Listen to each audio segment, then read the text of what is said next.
Hi, I'm M. And my name is Bea. And this is Fangirls Anonymous. A quick warning, this podcast is not for kids. We get into some pretty explicit stuff. But if you're still with us and into that, welcome.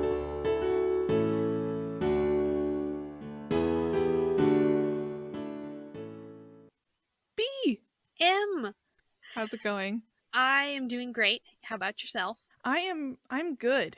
I'm good. I got my shot last week, and Nice. that was good for not only me, but for the people around me. So if you haven't gotten your shot, go get it. Please do. PSA. What are we talking about this week? We are talking about the Batman fandom. Oh, man. Batman! Yes, but also no. I can't wait to delve into this world with you. It's so exciting. For those of you out there, I hope you know who Batman is at this point. He's been around a while. But if you are thinking about the Nolanverse Batman, that's not quite what we're talking about here, or at least not exclusively. If you are thinking about the 1968, I believe, Batman with the goofy theme song, not quite that either. If you are thinking about the Justice League Unlimited Batman, close, but also not quite. We're kind of talking about all of them, and if you know what I'm talking about, then you know that's a lot of different flavors of Batman. And because there's so much to talk about, I'm going to try and be really broad strokes about it. I am fully willing to believe that there's a lot of exceptions to most of what I say, and that somebody can educate me about things in this fandom I did not know about. But again, broad strokes, because it is huge and complicated, and oh geez, I could talk for hours and hours and hours, but I'm going to try and be relatively brief about it. So the first thing that I'm going to talk about is actually the fact that, at least the parts that I'm in, the Batman fandom is not actually just about a filthy, stinking rich billionaire brooding in his mansion and dressing as a bat. It's actually about all of his zany adopted children and friends. And by children, I mean there are about 8 common children who are in his orbit, although at least a couple of them, his children, somebody else's children, a little bit up in the air. Then he's also part of the Justice League, so a lot of it has to do with him sort of intersecting with his Justice League pals too. Yeah, I will say on Tumblr, most of the characterization of Batman that I'm familiar with is a man who just becomes the adoptive dad in Gotham. He's just that dude who adopts people. I'm going to rattle off a list of names for those children, some of which you may recognize or may not. I'm gonna kind of go through them quickly, and go ahead and ask questions, or if you've forgotten who it is at some point, because there's a lot, but I don't know a better way to go about it because they all are kind of important. So here's your Bruce Wayne's children elevator pitch. So there is Dick Grayson. He's the first Robin, the Robin most people probably are familiar with. He was formerly an acrobat of Haley's Circus. His parents died tragically in a trapeze accident. He was adopted. After him comes Jason Todd. He is the second Robin. He was adopted / kidnapped by Batman. He tried to steal the tires off the Batmobile. He ended up eventually, for realsies, getting adopted. He, spoiler alert, died. He was brutally murdered by the Joker, and oh my God. But he was resurrected, sort of nefariously, came back, tried to kill Batman, sort of, and ended up becoming a crime lord ruling over Gotham by the name of Red Hood. So Bucky. I guess I should mention at this point that most of Bruce's children, excepting a couple, do move into other superhero aliases, so Dick Grayson stops being Robin and becomes Nightwing. After Jason Todd comes Tim Drake. After Jason's death, Tim sees that Batman is not in a good way, having just lost his son and partner. Not sexual partner, please, partner in crime fighting. And he volunteers himself to be Robin by sneaking into the cave and being Robin, because he has figured out Bruce Wayne's secret identity. He's super smart. He ends up becoming Red Robin. Yes, that is a massive joke in the fandom. Then there is Damian Wayne. Damian Wayne is Bruce Wayne's actual for realsies biological child via a villain named Talia al Ghul. He was raised by assassins and is very proud, very good at fighting, and a vegetarian. He is a child. He is still Robin, as far as I know. He doesn't have another alias. By proud, what do you mean? Prideful. Okay. He believes himself to be above everyone else. In particular, he has a sort of strange ongoing rivalry with Tim where he may or may not try and murder him regularly. It's sort of cute. He's like 12. Those 4 are the big ones. They're the ones you're going to see over and over again. Hence why they get a little bit longer elevator pitches. To go briefly, there are also girls, and she's not really Bruce's child, but she's in the orbit and it's important. There is Barbara Gordon, who is Batgirl. Spoiler alert, she also is attacked by the Joker and paralyzed from the waist down, so she becomes Oracle, who is a tech hacking genius. There is Stephanie Brown. She has a complicated backstory. She was her own vigilante, then she became Batgirl, then she became Robin, then she went being back to Batgirl, then she went back to being an Bat affiliated but not Bat branded hero. She's called Spoiler most of the time, or just Stephanie Brown. Then there's Cassandra Cain. She is the offspring of 2 world-renowned assassins and was raised by her assassin father to be the perfect assassin. She had some struggles with communicating early on when she was adopted by the Bat Clan. She was semi-mute, and she is alternately Batgirl or Black Bat. Those 7 are the big ones. There's also Duke, who's relatively new. He is the only African American in the team. He's got a bright yellow costume, and I cannot for the life of me remember what his alias is. And there's a handful of others that may or may not be part of the clan. Wait, okay, I have a couple of clarifying questions. Yes. Is Tim Duke adopted? Tim Drake, as Sorry, in, like, I meant dragon. Tim Drake. It's all good. I wrote Drake. Initially, he is not. He's basically next door neighbors, but then first his mother, then his father dies, and he is eventually adopted. Okay, although he keeps his last name. And Duke is adopted. Yes, I believe. Again, he's very new, and I don't know as much about him, but I believe he is actually adopted. Okay, and then Stephanie Brown adopted. Mm-hmm. Stephanie Brown is not adopted. I believe her mom is still alive, but she is definitely one of the Bat Kids, so... Bat Kids. Yes. I need a TV show on that right now. We all need a TV show about this. Hence why the fandom is about it. And then, sorry, Barbara Gordon is adopted. No. But not. Okay, not adopted. She is very much not adopted. She is Commissioner Gordon's daughter. Oh, I should have figured that out by Gordon. Sorry. Nah, it is not necessarily a leap. Again, I went through very fast. No, yeah, sorry. I wanted to ask some clarifying questions. Go on. So, as evidenced by the long list of children that I just spat out, and their complicated backstories, a lot of the fic is about them, or it's about crossovers with the Justice League. Specifically, usually it's the big 3 that really get a lot of attention, unless it's collectively the Justice League.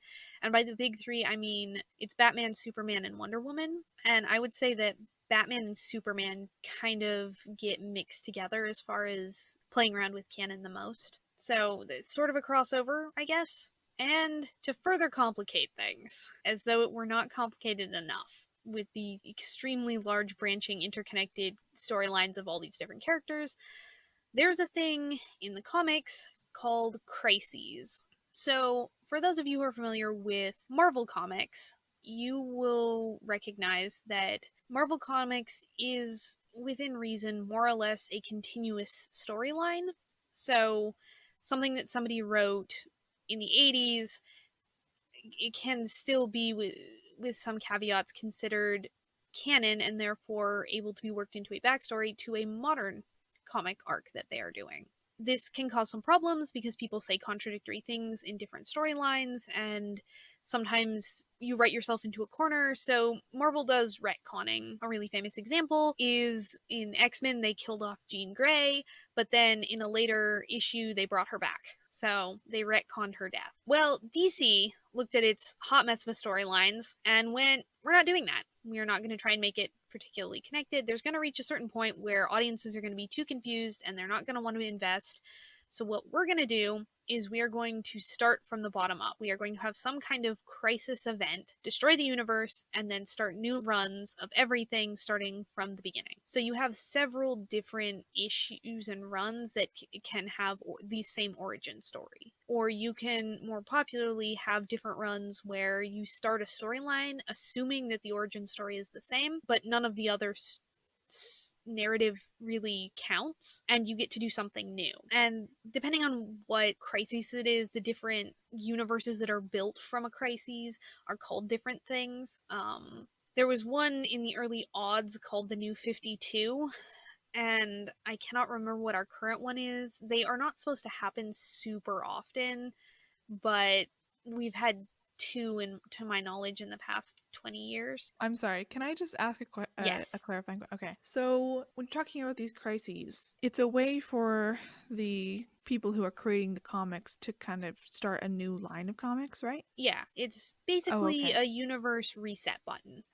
But that also kind of ruins the end of the previous comic because everybody just died. Not necessarily in DC. You can do things like having Flash reset the universe, or I'm not 100% sure Oh. what crises technically there have been. I just know that in principle it is a hard reset of the universe. We are wiping the slate clean except for our characters, and you can do whatever you want from here again. Okay. So, in terms of fanfiction, what that means is depending on what you're familiar with, you can have contradictory storylines or timelines that don't make sense, or just events that never technically existed in the same universe that you have to either ignore or find a way to marry together. And that's just, I guess, one more thing to know in this fandom is little bits of canon that even I don't know necessarily where they come from, but you have to be familiar with what is going on there. So now that you are completely confused about what exactly we're talking about, let's actually talk about what this fandom is about, I guess. The things that I see a lot of in this fandom. Kind of like Mandalorian, a huge theme in this fandom is families of choice. Batman has a million friends and a million children, and most of them are adopted. So a lot of the stories are about his kids dealing with him as a emotionally constipated parenting figure who, depending on the comics line, loves them quite dearly, and having to learn how to be a sibling to people that you didn't necessarily grow up with initially, and with very different personalities and worldviews. For example, Jason Todd grew up as a street kid, but Tim Drake was a rich kid. They had very different childhoods, and so they come at things from two different points of view, and it's really fun actually to see the personalities meshing and how people play them, because there are some core traits that sort of carry over. Jason Todd being a street kid and then being murdered is a very angry individual. Tim Drake is incredibly intelligent. That's how he figured out who Batman was. So he's very meticulous and he plans things out, but he doesn't necessarily have the confidence because he was never strictly chosen by Batman. He volunteered himself. So that sort of thing. Weirdly, for a fandom about a guy who spends his days brooding and being serious, there's a lot of humor. Like, one of the big things in this fandom is just, like, kind of having a laugh. If you look at the top 20 results on AO3, I would say that probably a third of them, at least, are either humor or fluff. I would not have guessed that. It's kind of awesome. On the other hand, there's also a fair amount of angst. Most of the characters have a fairly tragic backstory of some flavor or another, so there's a whole lot to delve in there if you're like, nope, I want something sad. This is a fandom that also seems to have a lot of interest and kind of discussion around what is bad parenting and what is good parenting. And this, I think, has a lot to do with, again, those crises I was mentioning, and also just how different comics writers wrote Batman and other characters. Because there are characterizations of Batman that sort of collectively people are like, okay, yeah, technically it's Batman, but he's not really Batman because he is cruel to his children and he's just sort of dislikable. And so he's not really, we're not going to classify him as a real Batman. He's just a comic run that nobody cares for him much. But there are other comics runs where it's really obvious that he cares so much. And so there's this sort of discussion going on in the fandom where you can see a characterization of Bruce being a bad parent, but you can also see him being characterized as being a very good parent, and where that line lies and how him as a character can be really bad at parenting yet care so much.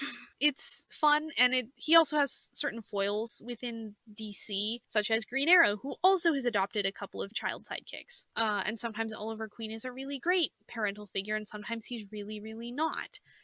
And so, in with that good parenting, bad parenting, I'm just gonna put out there that I would argue like a fair amount of tropes dealing with a lot of male characters who possess actual real life genuine emotions. There's daddy issues everywhere in this. Like, I can't even begin to explain to you how many different flavors of daddy issues everybody seems to have, except for Alfred, who is perfect and has no issues perforce. Alfred is the rock on which they built their dynasty. Absolutely. So, there are two weird things that sometimes happen that I feel like I should at least touch on. They're interesting from a comics nerd standpoint, if nothing else, which is the stories in which the Marvel superheroes and the DC superheroes just sort of coexist, which, if you're very, very familiar with either of those, you realize doesn't really make sense. But nevertheless, I've seen it happen, and it's entertaining after a fashion, and it's hard to classify it as a crossover, even though it really should be, because within this world they've always coexisted. And then there is also Fics, in which there are DC is the quote unquote real life, but they have Marvel as comics. So it is a Marvel comics exist inside of the DC universe. I've seen it go the other way too. So if you have, say, a reference to Iron Man, then it could either mean that there is literally an Iron Man in the world, or that there are the Iron Man comics. So is that a crossover or not? I don't know. Is it just an It's Easter just a egg for people to nod. find? Yeah, I think so. But that's so cool at the same time. They have to have like gotten permission for that. Something that I find kind of baffling, and I would love to hear somebody explain to me how these two things got melded together, because they are very separate in my mind, is in addition to, as you might assume, DC sort of getting mixed together or crossover fusioned with sort of whatever superhero media, there's a particular interest in crossing over Batman, and by Batman I mean specifically Batman, his kids, and Gotham, with Miraculous Ladybug. What? Yeah, and I'm not 100% sure how that happened. It's really interesting, but if you watch Miraculous Ladybug, that's a very, very different aesthetic in pretty much every way. It reminds me of that meme that was happening when Doom and Animal Crossing was coming out at the same time. You're But not it wrong. actually kind of works in my head because they're so disparate with each Mhm. other. I don't know, the morals of each one are so disparate from each other that it almost kind of works. I can see Batman working with Ladybug if they were ever in Paris and had to Mhm. defeat an Akuma together. I can see it. Yeah, I would love to hear more about people's opinions on whether or not that works. Yeah, I'll if you have any opinions, please email us at mmbpresents@gmail.com. It'll be in the show notes below. So, ships. Ships have a very interesting history in this fandom. And I think I'm going to start at the lowest rung here and try and work my way up. So, a long time ago, in ye old days of the comics, there was a book entitled The Seduction of the Innocent, which was a book about why comics are no good, very bad, evil things, and you should never let your children read them ever. And one of the examples that was pulled forward was the idea that the Batman comics promoted pedophilia because Batman and Robin had a little bit too much of a close relationship. So there is a history here of having weird ships. And I'm not even going to tell you that Batman Robin is not a ship, because it is. If it makes anything better, a lot of the time they have Robin being an older underage person, like in their late teens, but I can't tell you that it gets much better than that. A slight step up from that in my brain is the Bat Boys with each other.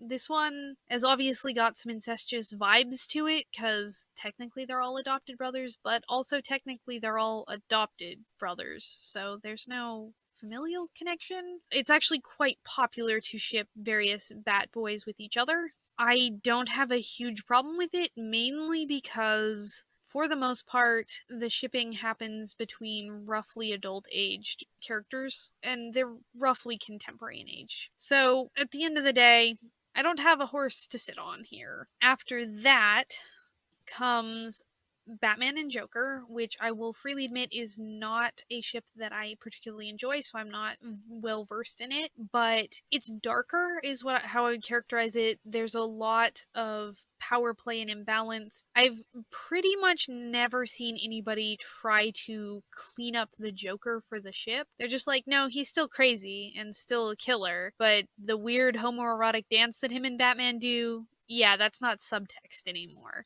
And again, can't really argue about that. Oh my god, I don't think I've ever seen anybody clean up the Joker's character. Ever. That's because I think if you tried, you would find there was just nothing underneath. Yeah, there's nothing underneath that white paint. Above that is probably a little bit more what most people would expect going in, and or what I as a child probably would have loved, which is a lot of shipping between the bad boys and the bad girls. Not Cassandra. Cassandra is pretty much never shipped with any male person. Occasionally, I believe, is shipped with Stephanie Brown. But Stephanie and Tim were canonically in the comics a ship for a while, as were Dick Grayson and Barbara Gordon. Heaven knows where that is in the comics right now, but they have been on and off as far as I know. Clarifying question. Mm-hmm. You prefer shipping Batgirls with Batboys as opposed to Batboys with Batboys? No, actually. Oh, okay. When I was a kid, I probably would have, because I was like, no, clearly that awesome, awesome woman needs Ray of Sunshine Dick Grayson, but or whoever it is. But now, the thing about Batboys with Batboys that bugs me more is actually the age difference. Be that as it may, like I said, comics canon is so up in the air that a certain amount of age adjustment or tweaking is honestly just something you can do. So, again, I have no horse to sit upon. And I would say probably somewhere near the top of my particular hierarchy of ships that I am just morally okay with is the Bat Clan being shipped outside of their little bat circle. And there's several different variations on this. Some of the more popular are different ships with the Kent family in its various iterations, particularly Batman and Superman. Sometimes with Lois, sometimes without. There is Connor Kent from Young Justice canon is usually where he's pulled, although he exists in the comics, so a little bit fuzzy there. He usually gets shipped with Tim Drake, and then there is John Kent, who is much younger, and he gets shipped with Damian Wayne, sort of. They're young enough that it's also like half bromance most of the time, so. Jonathan Kent. Yes. Is shipped with whom? Damian Wayne. Oh my god. Wait, who's Damian Wayne? He is Bruce Wayne's actual factual biological kid, Robin. Okay, what? Jonathan Kent, Superman's dad? No. Jonathan Kent, Superman's son. I don't know anything about comics. Okay. For people who are listening, you have to know, I really don't know anything about comics. I've watched Smallville. I've watched some Batman movies, that kind of stuff. But, like, I don't know the ins and outs of any of these characters, so when I heard Jonathan Kent is shipped with one of the Bat Kids, I was like, what is happening right now? God, I can't wait to look this up after this. Oh my god. Please do. There is wonderful fan art. There is also, Damian Wayne has a fun little pal called Colin, I believe, who's got bright red hair. He also is pretty cute and sometimes gets shipped with Damian. I personally really enjoy the ship Joyfire, which was originated in Red Hood and the Outlaws, which is a comics run about Jason Todd and him teaming up with Roy Harper and the alien Coriander, and they go off and deal their own brand of justice, usually fairly destructive because they're all rebellious, hence the outlaws. But I think that the ship, which is all three of them, is actually really cute. So I think that's all I really have to say about ships. There's a lot going on there, and if you have one particular ship that you really like, you can find it, but also know that it's probably going to coexist with about every other pairing you can think of. Is that the case in a lot of fic involving Batman? How do you mean? So, in a lot of Stucky fic, there's usually, like, my favorite fics would have to be, like, the other couple is, like, Sam and Natasha, or Clint and Phil Coulson? Clint and Phil, yeah. Which is such an odd pairing, but I kind of like it. What are kind of the ships that you like to read? What are like the periphery ships that are usual? When I mean mix and match, I mean mix and match. I would argue that for the most part, if the Bat Boys are shipped with each other, they tend to be the only ones within that group that get shipped. So the other two brothers left hanging, not generally shipped with each other. There are exceptions to that, of course, but otherwise, I have seen background Clark Bruce, I've seen background Stephanie Cassandra, I've seen background Bruce Selena. Oh, Selena Kyle is Catwoman. Which is one of the ships that Batman gets stuck with fairly frequently. It's technically canonical for some runs, so I'm not actually sure how to classify it. Like, is that canon or not? It's there. It happens sometimes. Do you ship Clark Bruce? I haven't gotten into Depends that on the at all. fic. Would a lot of these ships depend on the fic for you? Yes, absolutely. I tend to be a multi-shipper. I tend to be fairly okay with the mixing and matching. It matters a lot more to me whether or not I enjoy the fic or it makes sense to me. There's so much really good gen that sometimes I'm almost like the shipping I could take or leave. Are a lot of the fics you're about to rec or talk about Jen? Almost all of them. So I'm going to start with two really popular ones, kind of on opposite ends of the emotional spectrum, just to give some flavor. A very popular one that is pretty angsty is called Someone That Hates to See Me Go by Autumn Hobbit. It is, I believe, a 5+1, and if it's not exactly 5+1, it feels like that. And it is Jason Todd centric, and that's going to be a little bit of running theme. Jason is one of my favorite characters. He, like I said, died, came back, became a crime lord. And, he uses guns, which is a big no-no in the Bat fam. He doesn't necessarily mind killing people, so he's the black sheep of the family, and has had a pretty rough go of trying to reintegrate into the family. So, Someone Who Hates to See Me Go is a story about Jason sort of going out of his way to save his brothers when they're in peril, and kind of to his detriment, and he, being who he is, sort of shrugs it off and is like, no, I'm fine. But the +1 is him getting into a situation where things go badly, badly wrong to the point where everybody thinks that he's gonna die. But he doesn't, and it ends up being this huge family bonding thing where he really gets to say, hey, I'm not just this angry kid. I really do love you guys. I just am really bad at showing it. It's very angsty. It's also like really heartwarming at the end and doesn't have a bad ending. So totally recommend it if you're feeling like you need some emotional work. Emotional catharsis. Yeah. That sounds friggin' fascinating, and I'm totally gonna read this. So on the other end of the spectrum, in a lot of different ways, there is The Bat's Nest by Helena Bertinelli's. It is a story told sort of from outsider point of view, and it is Batman being his usual I work alone to the Justice League and being kind of standoffish, but of course, as in the course of working with him, they sometimes end up in Gotham, or they end up in a situation where they start running into his kids, and they don't know he has kids. So they keep running into more and more and more children, and they're just sort of flabbergasted by the number of kids that he has that he never mentioned to them. And also, doesn't he work alone?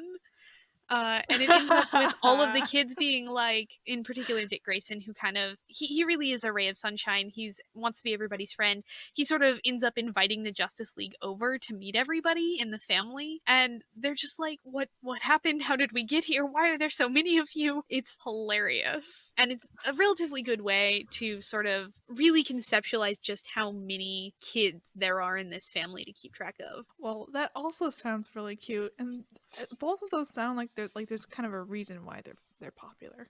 Yeah. I've read both of them and really enjoyed both of them, so if that means anything. Next, I think I'm going to rec a personal favorite, and it is Jason Todd, The Not So Outlaw by Go Away Olivia. It is fairly long. So I referenced before that at some point Jason Todd goes away with Roy Harper and Coriander to go do his own thing. And he's kind of out of Gotham, running wild. Teenage rebellion. Well, this fic premises, what if through a series of events he ends up sort of getting put back in Gotham because he needs to recuperate. And when he comes back, of course he had his time being a crime lord there. And so people remember him, and his family is like, oh, you're back. But he's still working through all of his many, many issues and anger. So he ends up basically building himself a home in the part of Gotham that he sort of laid claim to. He starts reconnecting with his family, and it's a really, really good fic because he literally starts building a home. He starts with this kind of dingy apartment safe house that he slowly starts renovating, and his brothers start ending up helping him. And at the same time, he's sort of reestablishing his control over his part of Crime Alley, which is the ghetto that he's in charge of in Gotham. And he starts helping all the street kids. It's just heartwarming, and it's Jen. And if you like Jason Todd at all, you're gonna really, really love this story because it never gets rid of or belittles his problems. And I don't know, it's really marvelous in my opinion. I love it. You really love Jason Todd. Jason Todd is one of my favorite characters, yes. He sounds very Batman-y in that he's a little bit gray. He's a Batman gone to an extreme. A lot of the rhetoric around Jason Todd is the idea that Batman needs to do better, that sometimes, no matter what your moral standing is, there are people so bad that there's no hope of saving them, and so just continuing to throw them in jail isn't enough. But also him learning to come down from that hard stance and be like, okay, me arbitrarily deciding these things isn't gonna fix it either. He's a little bit of the left hand. Okay, that makes him really interesting though. I think left hands are they can be really interesting characters, or they can be blunt weapons a little bit. And it doesn't help that he has a huge authority figure problem, particularly with Batman. So he's like, I may be your left hand, but you literally cannot tell me what to do. Well, then that isn't a left hand. Not really. He's a weird character. And it depends on where in his character arc he is, how integrated with the family he is.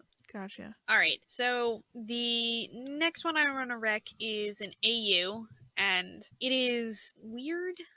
The AU is essentially, as far as I can tell, everything is the same, except Jason Todd never got picked up by Batman, and instead decided he was going to become a chef, and ends up moving from Gotham to New York in order to get experience.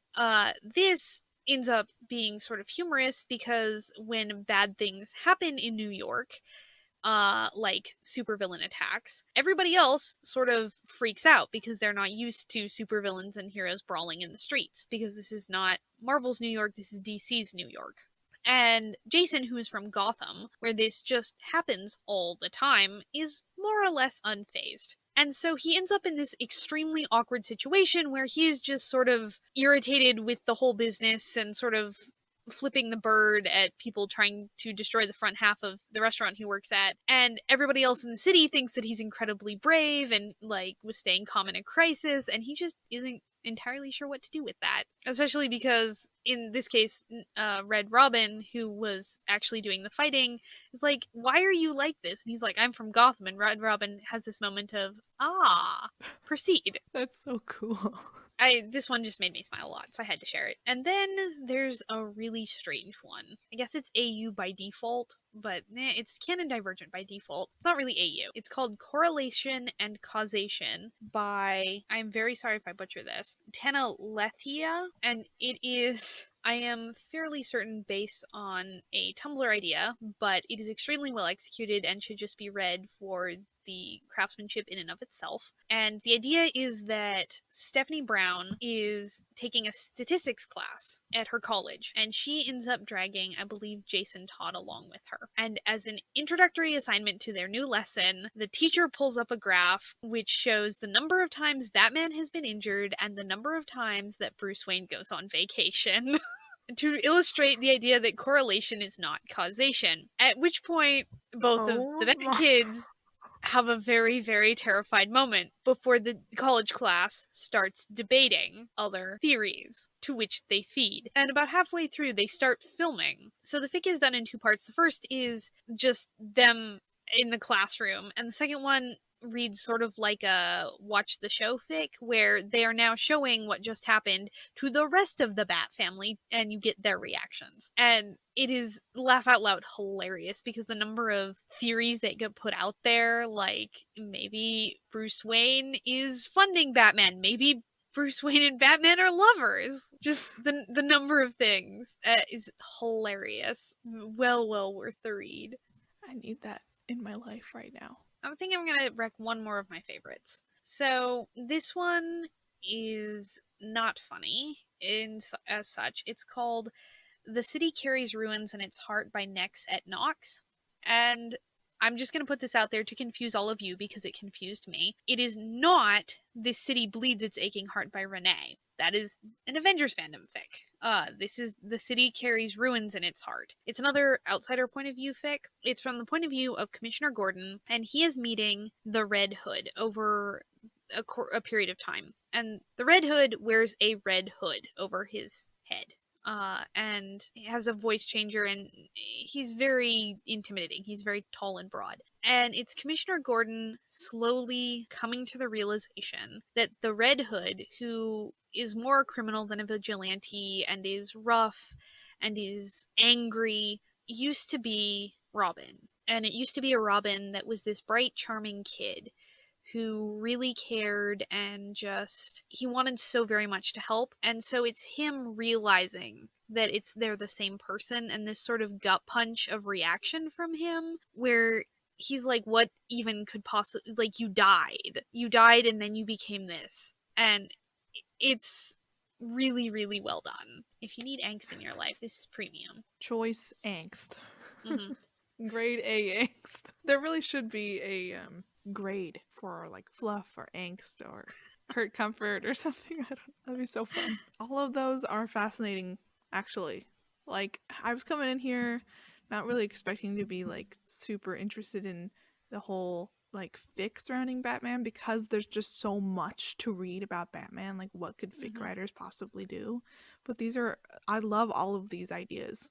I guess my only warning, for this fandom is there is a lot of canon, and that can be a little bit confusing, but I feel like the fandom has been pretty consistent about what it decides to acknowledge and what it doesn't, depending on what you want to read. So knowing everything about everything is overkill, and honestly, it's a lot easier to know something about the specific characters that you're interested in and work outwards. So this is pretty obvious. I really like Jason Todd, so I'm pretty familiar with his canon. Dick Grayson, I'm pretty familiar just because he's the first Robin. It's a lot of stuff that you attribute to Robin is probably something you're thinking of with him, although there's, I believe, Jason was the one who came up with the holy whatever Batman. If you want to get into it, pick a character that seems cool. They all sound really cool, though. Something I forgot to mention, though, not to drop this at the very end, but when I was talking about shipping, I did not ever say the words Batman, Batwoman. For those of you not in the know, that is because Batwoman is Bruce Wayne's cousin, and also she's a lesbian. So, super duper no shipping there. Oh my god, I didn't know. Batwoman's actually really cool, too. I only knew of Batgirl. Yep, there's Batwoman. She is ex-army, I believe, although it might be Marines. Special forces sort of a person. She's Jewish, and she's a lesbian. Basically awesome on all counts. Absolutely. Wow. I know a lot more about Batman than I did at the beginning of this episode. Thank you. You really love Batman, huh? I have a deep fondness for the soap opera that is his life. Yeah, he is a super operatic character, isn't he? I mean, he's just a man wearing a bat suit. He inflicted all of these children upon himself, and there's nothing funnier. Self-inflicted children. Mm-hmm. Oh man, there's a lot more humor to him than I thought. I mean, you grow up watching friggin' Dark Knight. You don't think of it as humorous. Yeah, I grew up watching more Justice League Unlimited, and while he is definitely the more serious character, there are moments where you could see this sort of wry humor come out. And also, if you've ever liked Batman with any of the big three, yeah, that's definitely. Once you start trying to ship him with those two, you're like, he has to have some happiness in him somewhere. Well, thank you for sharing all of that stuff. We, again, do not have Fic Rex this week We for do not have obvious Fic Rex. reasons. I mean, B just fic wrecked like 7 or 6 or whatever. A lot of fic. Go read those. Mm-hmm. Very few of them are particularly long, so it shouldn't take you a ton of time to get through them. Is there one that you would recommend for somebody who doesn't know a lot about Batman? Probably Relax, I'm from Gotham. You just need to know that Red Robin is a superhero and that Jason Todd was a superhero at some point, and literally nothing else matters. Okay. I guess we will see you all next week On Fangirls Anonymous. Bye!